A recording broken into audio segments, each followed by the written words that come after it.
मैं कम इन madam. Yes come इन। अरे बेहुदा ई का पहिर कर आया है रे?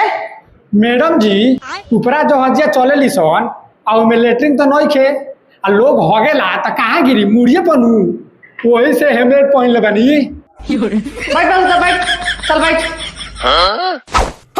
मैडम जी ढूकी कि जाई घरे। अरे बेहुदा सुन सुन सुन, चल इधर आ। हाँ मैडम जी बोली। अरे बेहुदा इतना लेट काहे हुआ है रे? क्या कर रहा था बताओ। मैडम जी हमारे बकरी के पोका चैट लेला ओकरे के बचाव में लेट हो गइलो। अरे गधा चल चल चल बैठ गधा बैठ।